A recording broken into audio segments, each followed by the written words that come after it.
no other business, I guess we'll, I know that, it's not gonna be hard for me to introduce Kevin Kaegy, because everybody knows him, and knows, and all wish that he could get up and make a speech like he can, and never have to stop and look at a note and just keep along, and at the same time making it interesting. Hello, Kevin. All yours. Thank you, Dean.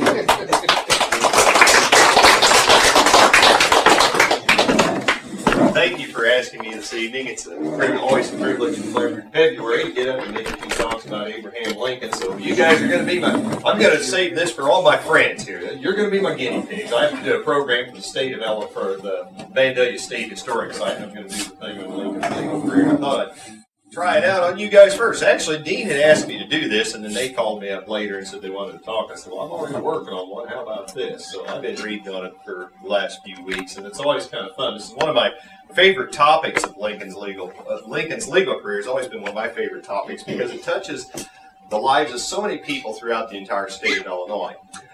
Lincoln was a practicing attorney here within the state of Illinois for 25 years prior to his election as the President of the United States. It was the primary way he made his living.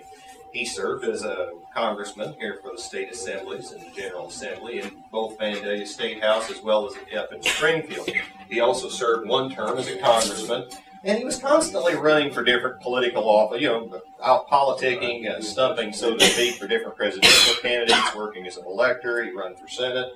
The Senate race, of course, of 1858 is when he really started to take his stand against the issues of slavery and debated Senator Douglas on that. And that brought him to the political prominence that actually led to the presidency. But for those 25 years prior to that, he was practicing attorney here in the state, and he handled there's a remarkable amount of documentation left covering his legal career. Since 1985, Governor Thompson set up a commission to start looking into a commission called the Lincoln Legal Papers, and their basic purpose was to document all of the known cases that Abraham Lincoln worked on in the state of Illinois. The last note that I had on it was about 2-3 years ago, and at that point in time, they had found where Lincoln's legal career had covered over 5,200 different legal cases. It was a remarkable career, and that in itself is pretty good. The fact is, in a number of these courthouses where he practiced law, they had fires, and documents were lost. Some of the counties, like McLean County and Logan County and so forth, where he had extensive amounts of practice, lost all of their records, so there is no record of those cases. So he had more than 5,200 that they know about. The practice that he had covered virtually all over central Illinois. On the map that I've got up here, this is the state. The counties you see in yellow is the 8th Judicial Circuit. That's the travels that he took. It was basically a 504-mile round trip where he would travel from county to county twice a year, each session lasting about 3 months. He would start out in February, it'd be February, March, and April, and then in September, they'd go September, October, November. And he and the state's attorney and the judge would travel around to all 14 county seats. They would start out in Springfield and go up to Tremont, up in Tazewell County, and then up to Woodford County, clear up at Metamora, Illinois, then on down to Bloomington and so forth until they covered all 14 counties. Abraham Lincoln was the only attorney that chose to do that and cover all 14 counties. The judge and state's attorney did it because they had to. Lincoln just chose to. The fact was, a number of attorneys traveled along the circuit, but most of them would travel maybe up to Logan County, up where Lincoln, Illinois is. They would travel up there and hit a few court cases and pick up a little more business. Legal business in that period of time, there wasn't near as much of it to handle, and that's why the circuit court system was set up. They would appoint a judge and a state's attorney, and they would literally travel from one little village to the next to hold court. The court sessions didn't last terribly long. Some of the larger towns, like over at Danville, over in Vermilion County on the very eastern side of the state, there's pretty good population throughout that area. Court session in Danville would usually last a week, sometimes a week and a half. In smaller county seats, like in Monticello, Illinois, that was not very much population. Court session would usually last 2 or 3 days. In this way, Lincoln practiced the legal profession literally throughout central Illinois. In the green, counties around the outside edges of this, pretty much, and also up in Cook County and Chicago. These are counties where he handled 10, 20, maybe 30 other cases. These are counties where he also regularly practiced. Some of them, like Peoria County, was right across from Pekin, Illinois, where the county seat was in Tazewell County. he would regularly travel over to Peoria and pick up a few cases up there. Even though it wasn't in his circuit, he would have a different judge. In doing this, he not only picked up a little extra money, but he picked up a few more people that would know him. Throughout the process of building this political legal career throughout the state, he was building his political base as well, and virtually everyone throughout the area knew him. He was a very successful attorney. He did not win all of his cases, and he took all kinds of cases. His preference, I would say, would be true of any attorney. They would like to take cases that they know they can win and know that are right and just, and not take some crook on, so to speak. But he had his fair share of crooks, to be sure. He handled more than one murder case. He did have one of his clients hanged. There was a man named William Frayne who was a steamboat operator over on the Illinois River. Lincoln got a change of venue from the Schuyler County Court, which was over here on the Illinois River. It was outside of the 8th District. It was up in Beardstown, Illinois. He got a change of venue clear up to Hancock County, up at Carthage, Illinois. Well, you have to want to get to Carthage. That's a long drive today, and in Lincoln's time, horseback travel, you're talking 3-4 day trip over there. William Frayne, he defended him as best he could, and he still didn't win the case. And William Frayne was the only one of Lincoln's Lincoln's clients that was actually hung at the gallows. Some of his cases were of a rather lighthearted nature. One of the things I think about would be one of our local cases. Lincoln, even though a very successful attorney, would take on virtually any case he thought he could win. One of the cases he took on was a Supreme Court case. There in Springfield, there were 3 courts. You had the Sangamon County Courthouse, which was located on the corner of the State House Square. You had the U.S. District Courthouse, which met a couple times a year, and that was located in the Tinsley building, where Lincoln's law offices were located. That building is restored and part of Lincoln's law office. That was a federal court in there. And then there was also the Illinois State Supreme Court meeting in the state capitol building.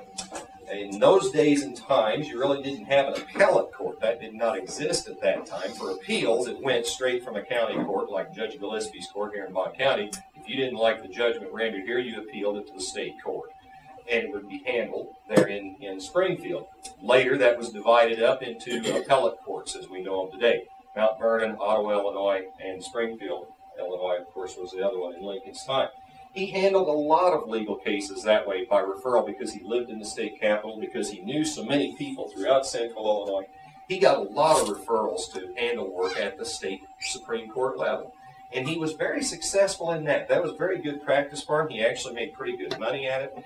And he was he was probably 75% of those cases he actually won. On those cases, he could sit down and prepare a written out document and take a little more time with it. When he was on the circuit, the way they would travel, they would literally get on horseback.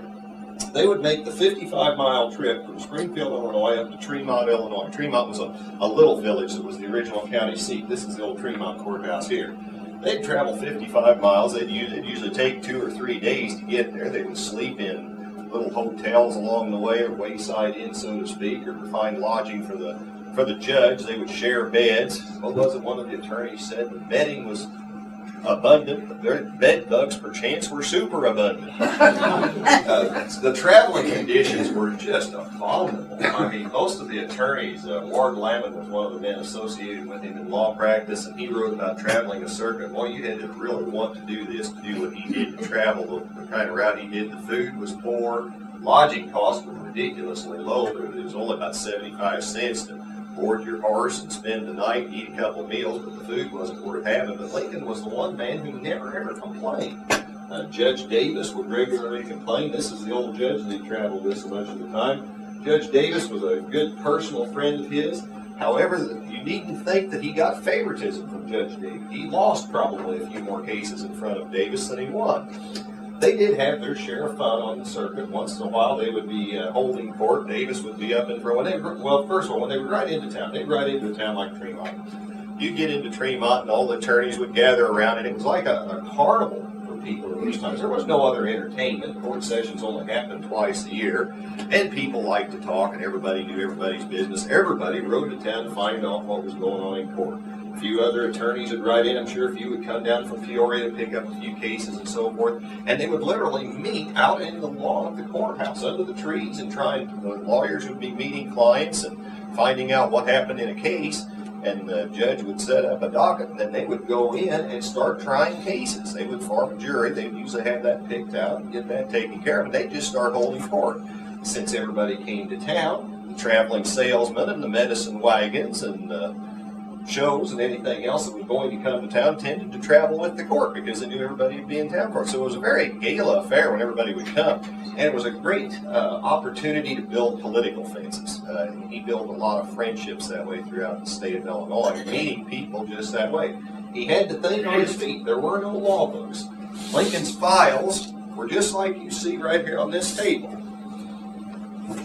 When he went on the circuit and was traveling, this is a top hat. This is an 1850s vintage top hat. Lincoln would stuff his papers inside of his hat. He'd have an old carpet bag on his side. He had a faded green umbrella with the knob busted off the end of it, and his name sewn in white letters, A. Lincoln, on the inside of it. His clothes were usually rumpled somewhat. He'd have somewhat of an old worn-out hat containing the papers. His pants were invariably too short because he was about 4 or 5 inches taller than the average person of the day, and everybody made comment on how he was dressed. He would ride into town, and he would pick up a few clients, and then he would literally think on his feet and use common sense to win these cases. And that's how he did it throughout most of his career. Most of his fellow attorneys, including his own law partners, the three law partners he had are pictured up there with Judge Davis. All of them agreed that Lincoln was probably one of the strongest trial lawyers that you could ask for because he spoke in the plain terms of the people. When he would get up, he didn't use flowery language on some of them like John Todd Stewart, his men did. He'd get up and say, well, Judge, I reckon maybe I'm wrong about that point, or I reckon maybe I'm wrong about this one. But he would figure out what point he needed to stick to in the case, and that's what he would stick to, and that's the way he won virtually all of his cases. One of the best ones that I can think of that he handled, and this is one of his more famous ones, it happened here in this little building. That's the old Cass County Courthouse in Beardstown, Illinois. It now serves as the Beardstown City Hall. The upstairs is the courtroom. The treasurer's office and county clerk's offices were downstairs, and those are now city offices, and the city council meets in the old courtroom in the Cass County Courthouse. In 1858, during Lincoln's great debates with Stephen Douglas, he handled a legal case in June of that year.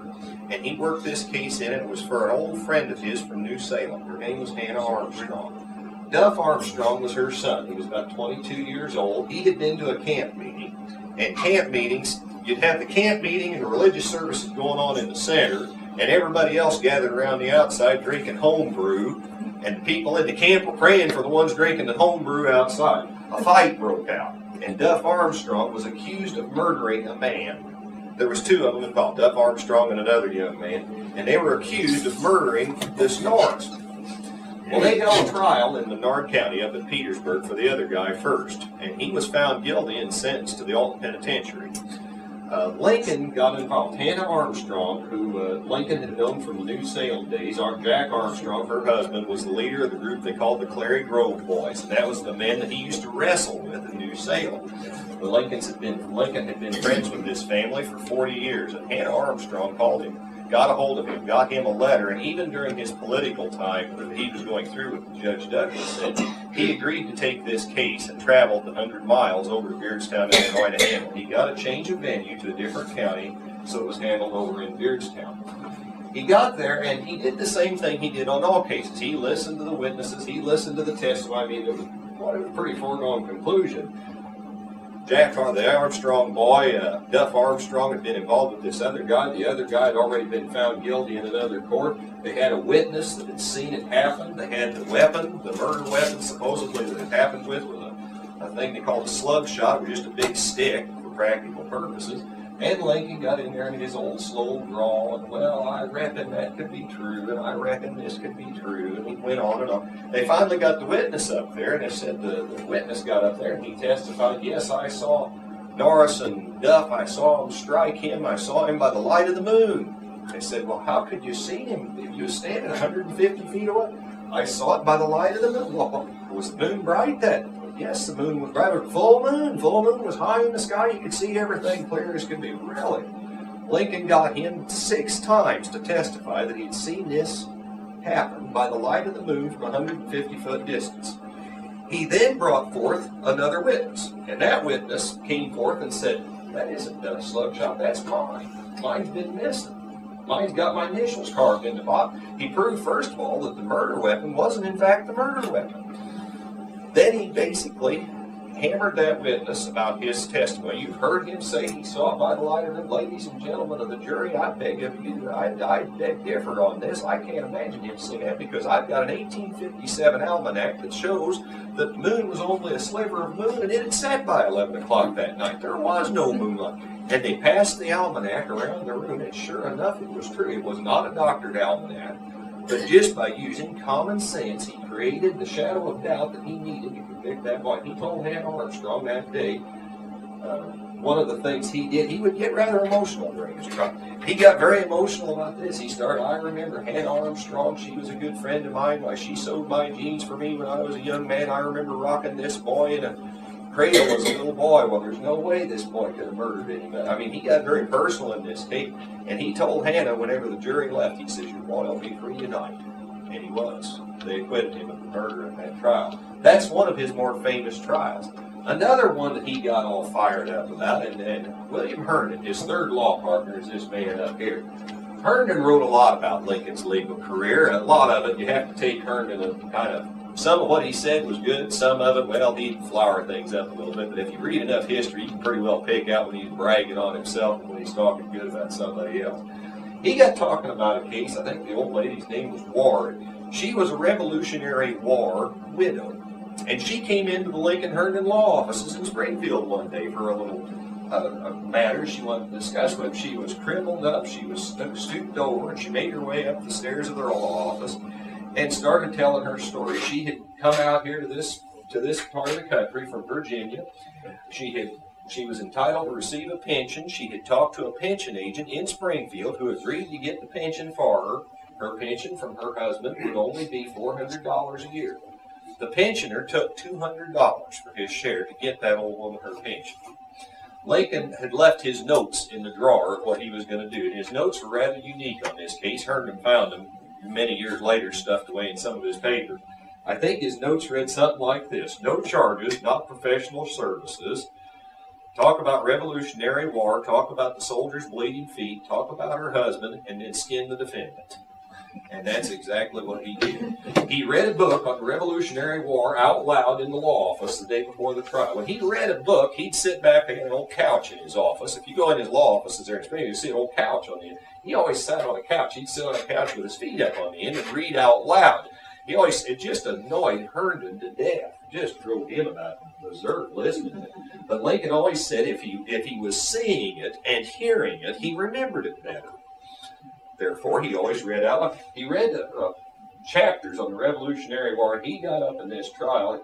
First of all, he went across the street because he knew the pensioner. He says, I demand you give that old woman her money back. That's an unreasonable charge for that. He says, I will not. He says, I'll bring suit. He says, you go ahead and bring suit. Well, Lincoln brought suit, all right. He got in front of a jury in the Sangamon County Courthouse. He had a jury trial in there. And he started talking about the soldiers at Valley Forge, about their bleeding feet on the ice, the sacrifices they made for the freedoms that we feel out here in the state of Illinois. And then he just started describing the old woman. Here she comes to us, penniless and poor. She was not always such. She was once a beautiful Virginia belle.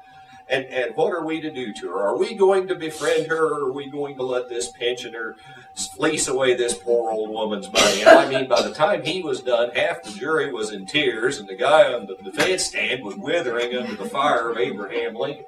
Herndon himself said, I never ever saw him so fraught up over anything in my life as he was over that old woman. They won the case. She got her entire $400 back for her pension. And Lincoln paid her hotel fee, he paid her train fee to send her back home, and made sure her meals were taken care of while she was there in the city. That's just an example of some of the little things that he would do.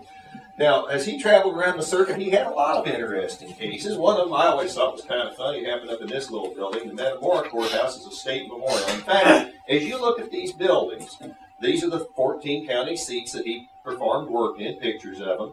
Some counties, like right here, Logan County had 3 courthouses during Lincoln's period of time.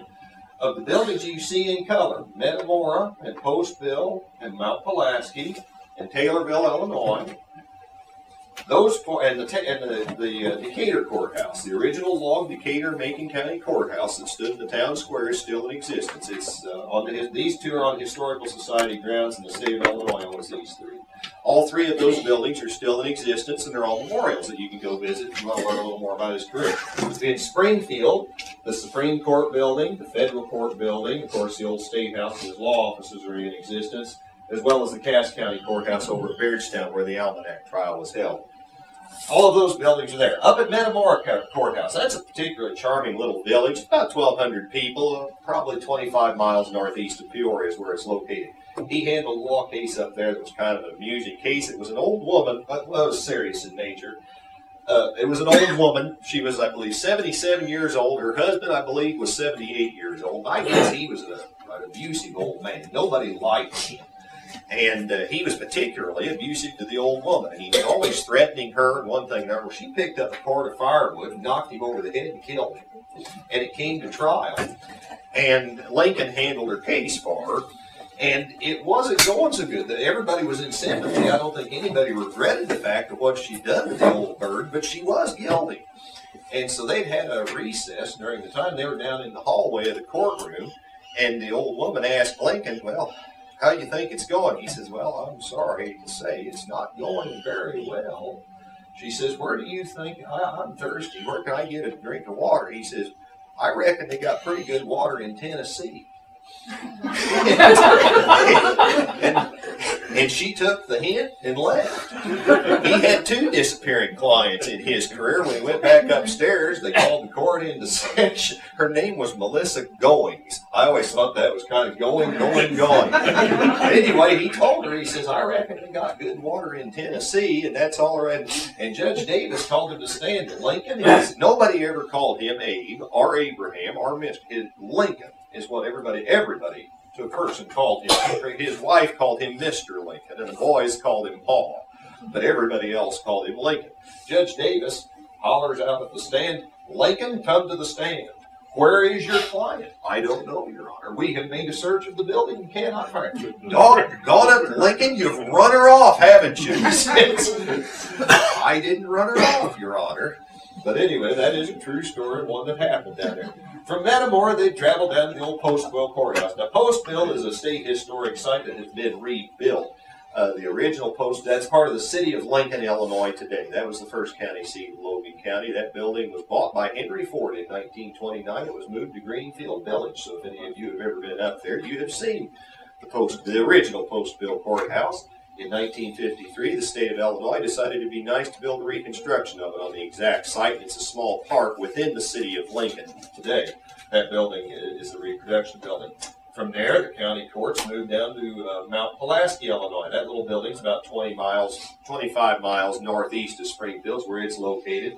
That is an original court building. One interesting thing happened there. Lincoln periodically, during the 25 years he rode the circuit, would occasionally sit in as judge. And he did sit in as a judge at Mount Pulaski Courthouse. Judge Davis had to be gone for some business matter or whatever, and Lincoln sat in as the judge at that time. The last time they moved the courthouse, it was down to this building in Lincoln, Illinois. Lincoln was, after the railroad went through, Lincoln Postville became the town of Lincoln. It was named for Abraham Lincoln because he was a promoter of the town, and the men that lived there were all good friends of his. It was the first town in the country named for him before he became president of the United States. That courthouse, the original building, burned, and they lost all of the documents from all 3 of these buildings, so there's really very little known about his caseload there. From Logan County, they would travel on over to Clinton, Illinois. Now, Clinton, Illinois are these 2 old buildings you see up here. First was a little frame building, and the second was a little brick building stood in the center of the town square. Up in Clinton, Illinois, they had a couple of unusual cases happened up there. One of them I thought was funny. This is another case that Lincoln lost. We're talking more about cases he lost than cases he won tonight, I guess. But this one was kind of amusing. He was up there looking for business, and he was approached by 9 women. They needed an attorney to represent them. Seems there was a tavern keeper in town. They didn't like the tavern keeper because the tavern keeper was getting all of their husbands drunk. These women went in the saloon and just tore the thing completely apart. That devastated the thing. Like Carrie Nation of old, they wiped out the tavern. Well, Lincoln didn't win the case. He defended him as best he could, talked about drunkenness and the propriety that men should handle and so forth, and the women had done just cause getting rid of this nuisance. But the fact was they were guilty and everybody knew it. So they were all found guilty, and they were but Judge Davis only fined them $2 apiece. Also up at that courthouse, something kind of unusual happened. Lincoln was in the back with Ward Hill Lamon. Now, Ward Lamon, I don't have a picture of him up here. Ward Lamon was an attorney from the eastern side of the state. He was from over around Danville, Illinois. A very good personal friend. Some even called him a law partner. Lincoln was associated with him on many cases. In fact, in the Clinton courthouse up here, Lincoln was in cahoots with Stephen Douglas on a trial case up there, the first murder case that happened up there. They got a man off on murder. Judge Douglas, they always referred to him as judge because he had served a brief time as judge. Douglas had served as a lawyer for a period of time. He and Lincoln were in cahoots on that case and actually won it. From this courthouse here, they would travel on over towards Macon County and Decatur. They would go on up to Urbana, Illinois, then they would go over to the Danville Courthouse over on the eastern border of the state. From there, they would travel down to the Edgar County Courthouse at Paris, Illinois. From here, you'd travel about 55 miles over to Shelbyville, back into our area. A couple Shelbyville courthouses, the old brick courthouse from the town square and the little frame courthouse. The frame courthouse is still in existence. It was built originally on the square. It was moved whenever they built this building. It's standing right there in the picture. It was a billiard hall after it was moved. It was then moved to the county fairgrounds and then eventually given to the Historical Society. In Taylorville Courthouse, he handled several cases dealing with hogs. I'm not sure why. I guess everybody had hogs, so you had to deal with them somehow. One young man was herding cattle down the street. The cattle knocked down a hog fence, and several of the hogs got loose. A case was brought against the father of the boy because he was responsible for the boy, and they'd lost the hogs. And Lincoln took that case, and he was able to properly defend it. Another time in the Taylorville Courthouse, in the little frame building, it sat up on blocks. They had to dismiss court one day because the hogs underneath the building were making so much noise. Hogs and livestock were still running free at that period of time. Now, in speaking about hogs, here in Bond County, I mentioned that Lincoln handled a lot of work at the Supreme Court level. Lincoln's firm handled 4 different legal cases that originated here in Bond County. One of them involves hogs. One of them involves Hills Fort, in fact. Patrick O'Byrne owned the Hills Fort site for many, many years. You'll hear that name mentioned in conjunction with Hills Fort. One of the neighbors down there, Andrew Stout was his name. Andrew Stout lived neighbors of Patrick O'Byrne. Andrew Stout had a hog. It was somebody's hog. It was a stray hog that wandered in and just stayed there. He finally penned it up, but you couldn't pen it up. The hog would tear down the fences. He tried putting it in a separate pen. He tore that fence down. He got loose one time. The hog got loose. It spooked the horses, and the horses knocked down the wall of his barn. The hog was nothing but trouble the whole time. Stout had tried for some time to find who owned the hog. Word finally got to Patrick O'Byrne that Andrew Stout had his hog. Patrick O'Byrne came to Stout's house and told his wife, he said, "I'm here to get my hog. I see my hog. I've been missing that hog. He's out there in that pen." She says, "Well, I imagine you could have him. He's been a lot of trouble, but I'm not going to let you take him unless my husband's here. You're going to have to tell him the story."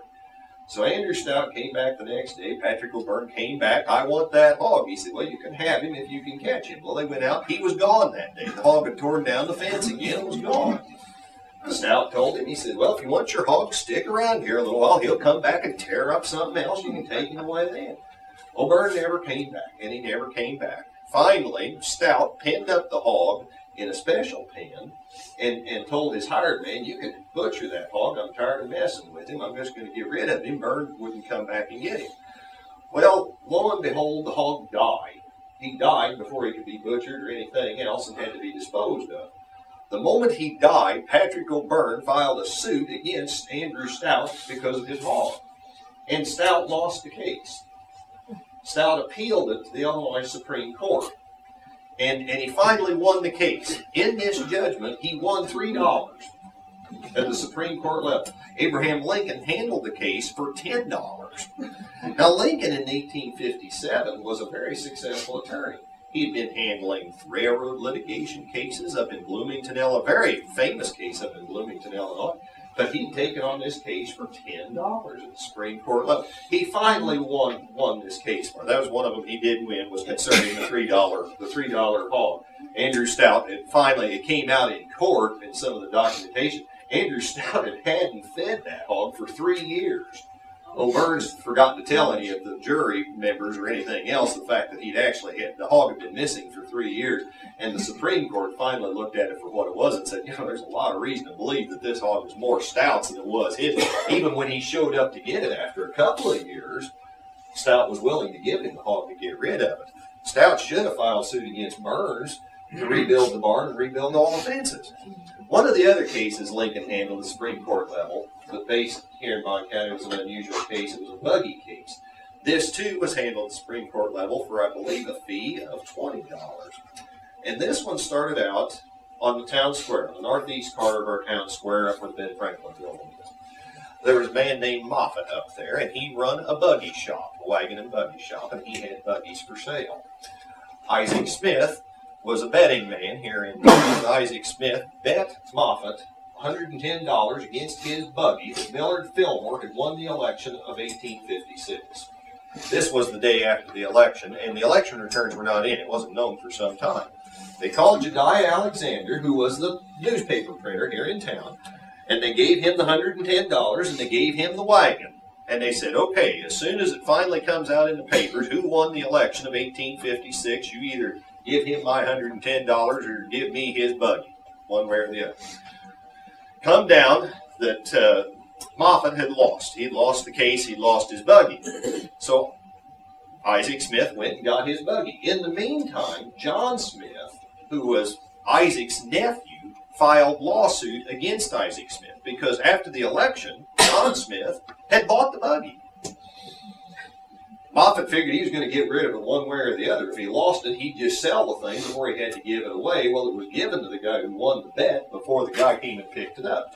It ended up going to the Supreme Court. And the Supreme Court, Lincoln was on the right side of this one. He was for John Smith, the man who had bought the buggy that should have gotten the buggy because betting on elections was then illegal as it is now illegal. But for whatever, and the judge of the court here in Miami had found that to be the same way. They said, no, you can't bet on elections in the state of Illinois. It's improper. The man that bought the buggy, John Smith, gets the buggy. That's the way it came down. The Supreme Court, for whatever reason, did not find it that way. They said, no, this action was taking place. The funny thing is, the two Smiths, the uncle and the nephew, knew about the bet. They both knew about the bet. And whenever he bought the buggy, he said, don't you think it'd be a wise idea to make sure he still owns that buggy before you buy it? So they knew what was going on, and I guess they thought they'd trap him in it somehow. And so the two Smiths ended up fighting it out. I don't know if one of them went and beat the money out of Moffat or what, but they probably should have, because he's the one who should have been hauled into the thing. Those are two of the cases he handled that was from here that had a little bit of interest and merit to it. The other two cases was a case of an estate where people had passed away. They owed money to this party. Somebody else had bought the mortgage on the farm. And I mean, some of these legal cases, you start reading these things, it is incredibly complicated how they worked out. One case that he handled was up in Bloomington, Illinois. And this was or not Bloomington, but over here in Charleston in this building. Charleston, Illinois, in Coles County, was not part of the Eighth Judicial Circuit. It was located right here. The circuit wrapped all the way around, but it was never in that county. Lincoln regularly practiced law there. He literally rode old Bob, his horse, through there twice a year. He regularly picked up cases in that area. Plus his family, his stepbrother, stepsister, and stepmother and father lived there in Coles County, just south of Charleston. So he regularly handled cases. One of the cases he handled there was an unusual case for him. It was involving the slavery issue. A man had brought slaves into the state of Illinois for the purpose of working them on his farm. He brought them into the state. He kept them here for about 3 years. He then left for health reasons. He sold the slaves to another man. That man went to get the slaves, and then he was going to take them back to Kentucky to work on his farm. However, the lady that had been sold and her children, they'd been sold as a family unit. I think it was the mother and 2 children. They had been sold. She refused to go. Said, no, I have lived here in the state of Illinois for 3 years in free territory. I should be a free person. They arrested her, put her in jail, and held her for the man to come get her. That's basically what happened. A local man in Oakland, Illinois, Dr. Rutherford was his name, managed to get her out of the jail and hid her until case could be brought. Abraham Lincoln literally was in practice in Springfield at the time, and for whatever reason wanted to be involved in this case. He wanted to be involved in it bad enough to literally, by then the train was in existence, got on a train, rode over to Charleston, got off the train to get involved in this case, and he ended up hired by the slave owner, defending the slavery institution. It's one case that's very rarely talked about. He did lose the case, but he did try everything he could to win it. 5 years before this case, an identical situation occurred in Springfield where an indentured servant, I think her name was Bailey, and her owner's name was Cromwell. And the Bailey versus Cromwell, he was on the exact opposite side. He was on the side of the slave on that, and he basically held up Illinois' statutes and said, hey, slavery doesn't exist in the state of Illinois. You can't uphold the institution of slavery in the state of... And he got the Cromwell girl off, and she did become a free citizen of the state of Illinois. In this case, he lost. The judge came forth and literally hammered Lincoln with his own previous ruling. A lot of the rulings that they were setting at that period of time here in the state of Illinois were literally setting precedents. When Lincoln was admitted to practice law in 1836 over at the Vandalia State House, Illinois was only 18 years old. There was no shelf after shelf of legal books to look at for examples of what judges have done and how they've ruled in the past. Virtually everything he handled on the Supreme Court level became precedent-setting, including some of these slave cases, and including probably his most famous case, which would have been the Illinois Central Railroad. Now, I'm mentioning the $3 and $10, the $3 hog case and the $10 fee he charged for that. He also handled a fairly substantial case right up here in the Bloomington Courthouse up in McLean County. The Illinois Central Railroad was built by funds with some state funds here in the state of Illinois. The way they had done it is they granted, I believe, every other section of ground through the townships all the way down the state. That's why the Illinois Central is basically a straight railroad. The old main line of Illinois Central is a straight railway. They granted them about every other section on opposite sides of the road. That's why you'll find towns like DuQuoin, Centralia, Anna, Jonesboro, all of these towns are lined up perfectly along that railroad. The developers came along on those sections and developed towns all the way up and down the railroad. When it was built, it was the original intention not to tax the railroad, but to receive instead a percentage of the take of the railroad's funds. They were going to pay them 7% of their revenues is how they were going to do that, rather than pay property taxes on it because they were such a large property owner in the state. Well, that was the rule it was going to be. In 1856, when the taxes came out in McLean County, Illinois, the tax assessor assessed the Illinois Central Railroad, I don't know how many dollars worth of taxes due because of all these sections of ground that they own throughout the county. A suit was brought on that. Abraham Lincoln took that. He was acting as an attorney for the railroad, and he brought forth the original agreement that was set up with the General Assembly about the fees that they were to pay, how they were not to pay taxes on this, and so forth. And he saved the railroad millions of dollars because the first section of that railroad was built from Ottawa to Bloomington, Illinois. It was then built from Bloomington on further south into Vandalia and on down to Cairo, Illinois. Literally saved the railroads millions on doing this thing in the state of Illinois. His fee for handling that case was $5,000. The railroad paid him $500 and didn't want to give him any more, and he had to bring suit the next term of the circuit court against the railroad to get it back.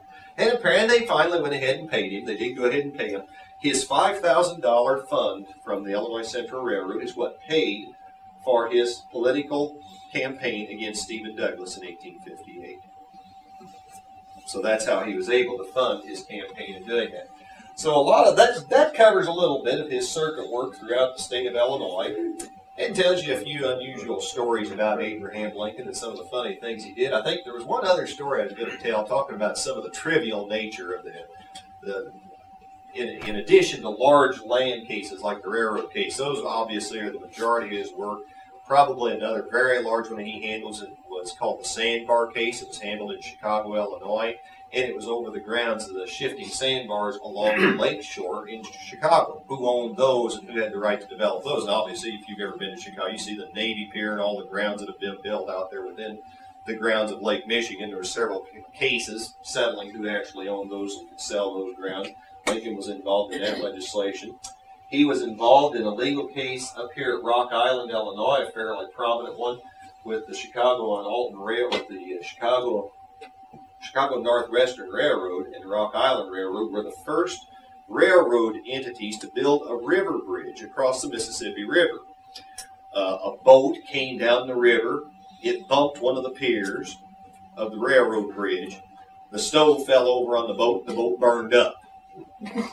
So the boat owner sued the railroad because they did not have right to block river traffic. That was actually a big deal because railroads were just coming into their vogue, and crossing the river was very essential to being able to get done.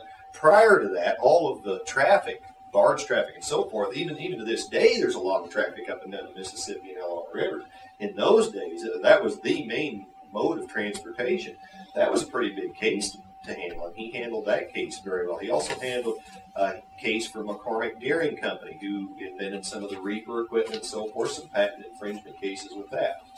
On the other end, those being big and prominent cases, trivial nature, he had a fella come into the office one day, about like the little old lady. Boy, he was fired up. He came in, he says, I'm new to this town. I came into Springfield. I met John Brown over there on the west side of the square. He's supposed to be a prominent attorney. He hit me up for some money. I loaned him $2.50. He won't pay me back. I've asked him and I've asked him and I've asked him, and he won't pay. I want you to sue him to get my $2.50 back. Lincoln says, young man, he says, you're lucky. He owes everybody in town money, and most of them more than that. He says, you'll never get it. He says, just consider it a good lesson in life in the city of Springfield to never loan him any money because you'll never get it back. The guy says, I won't take that for an answer. I'm not to be trifled with. I want you to bring suit against him. Lincoln said, well, I reckon if you want me to bring suit against him, I can do it, but you got to realize that the retainer for that's going to be $10. He says, I don't care how much it is. Here's the $10. Sue him. I want my $2 back, $2.50 back. Lincoln took the $10 from him. He said, where are you going to be? He said, well, I'm going to go over here to the Chenery house down the street and have lunch. Okay, I'll see what I can do.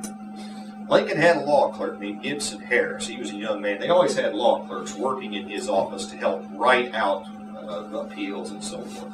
He told Gibson Harris, Lincoln wasn't much to read a law book. Lincoln used a lot of common sense, and this is a good example of it. He says, Harris, come with me. I'm going to show you how to handle a law case in the state of Illinois. He took his $10, walked down the stairs, went across the street to John Brown's place. He says, Brown, so-and-so was just in my office just raising all kinds of Ned with me because you owe him $2.50.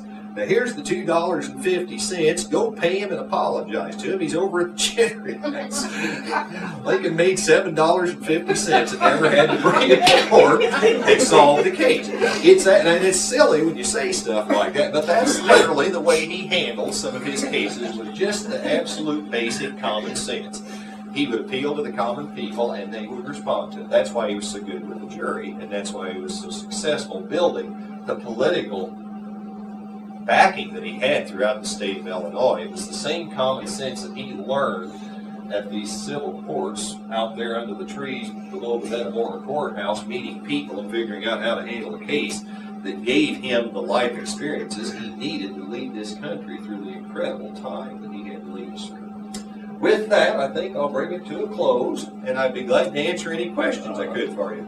Yes, Carlos. I do a lot of census work. Mm-hmm. Okay, I find all kinds of people born on the ocean. Mm-hmm. In Monroe County, in the 1910 census, I found a fellow who was born on the river. Really? Yeah. That's what it says. It says he's born on the river. And when it comes down to his kids, where the father was born, it says on the river. On the river. I'll be darned. The river traffic was greatly, unbelievably popular at that time. And one of the things it talked about Lincoln's career, he traveled, as I said, to do the entire circuit was 504 miles, covering all 14 counties. He would average about, add that up along with political trips to Chicago and stuff like that, going up to Ottawa, Illinois, up here in north central Illinois to the Supreme Court, to the Northern District, to the Supreme Court up there, coming down to Mount Vernon. He handled cases down Mount Vernon in the Southern District. I have these cases down there now. But with all his travels, he averaged about 2,000 miles a year. I think in 1850, he was 300 miles. But when he would travel, talking about the river, he had to go to Chicago. The way he went to Chicago, take off from Springfield, and he'd take a stage over through Jacksonville and Winchester, and he would catch a riverboat down in Maridocia, Illinois, and take the Illinois River, catch a steamer. Well, but he'd travel about 70 miles west of Springfield to go to Chicago.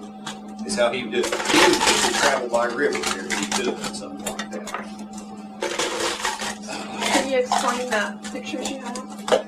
Oh, and the photograph, yeah, I do several things here. Collection there?